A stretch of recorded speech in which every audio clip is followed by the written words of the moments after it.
The most recent fighting in Sudan began in 1983. The north, which is dominated by Muslim Arabs, is at war with the south, which is constituted by mostly Christians and animists.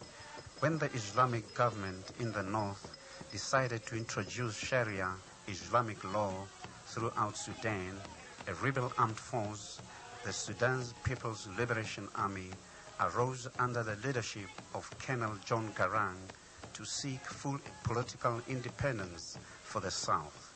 The Sudanese government in Khartoum is controlled by the National Islamic Front. This brutal regime is determined to stamp out Christianity, which it sees as the final obstacle to the spreading of Islam from the Nile Basin throughout Africa. The government's Arabization and Islamization program includes a scorched earth policy. Whatever they find, they burn to the ground: churches, villages, crops. People are also tortured, mutilated, massacred, raped, enslaved, and denied aid. In government-held territories in the south, food is also used as a weapon. At food distribution points, people are given Islamic names, and if they don't use that name, they don't get food. Many Southerners have had enough of the constant attacks and voluntarily flee to government-held territories. Here, mosque attendance and male and female circumcision are forced upon them. Those suspected to be Sudan's People's Liberation Army sympathizers are given the river journey. They are mutilated, tied into a sack, and thrown into the Nile River. Children are also abducted and forced to attend Islamic schools in the north. This is a form of gradual ethnic cleansing. It would be simplistic to say that it is just a religious war, because there are also political, economical, and social factors involved.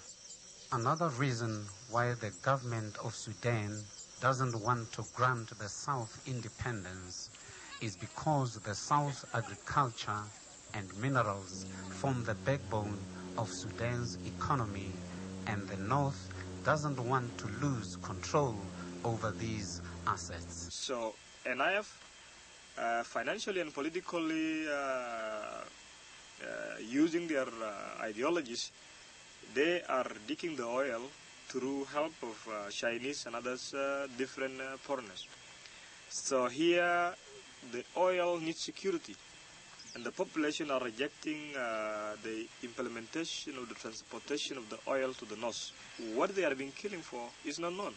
Not known by the Africans, not known by the whole world, but it may be only known by the Sudan government. The newly found oil wealth enhances the government's ability to purchase arms.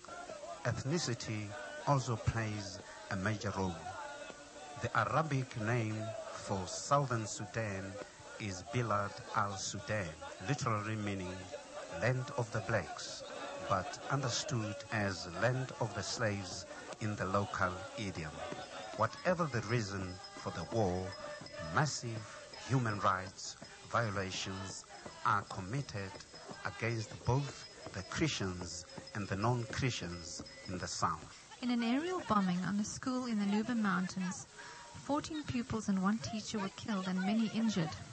A helicopter gunship from the government of Sudan had flown over the school just 2 days prior to the attack, possibly identifying targets. The nearest building to the school was some 150 yards away.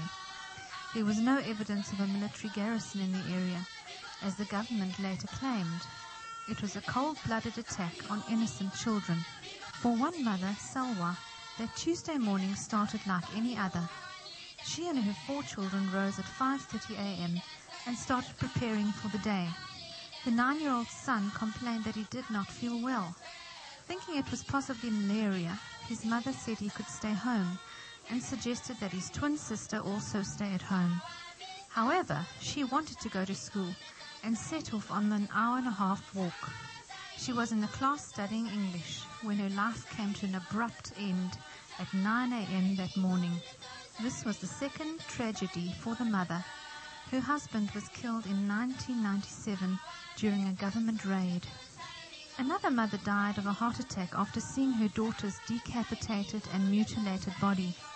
The local leaders in the area believe that the consistent attacks are connected to the oil pipeline that flows from the south through the area.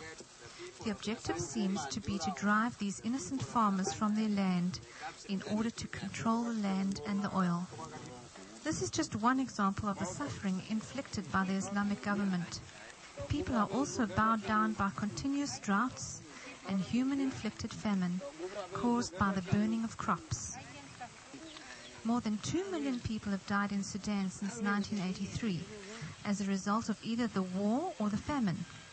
5 million more Sudanese people have lost their homes and are internal refugees within the borders of Sudan.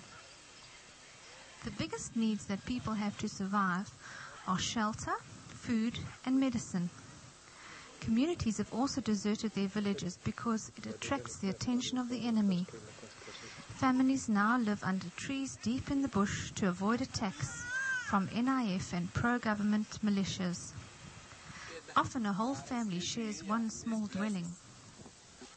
Yeah, as you see, we are sleeping in the leaves of trees, and all our children also there sleep with us in this under this tree. A co-worker remarked after returning from a delivery, "One night a thunderstorm came up, and the trees were our only shelter. The lightning was striking, and I was thinking that it's only 1 or 2 nights for me, but these guys live with it.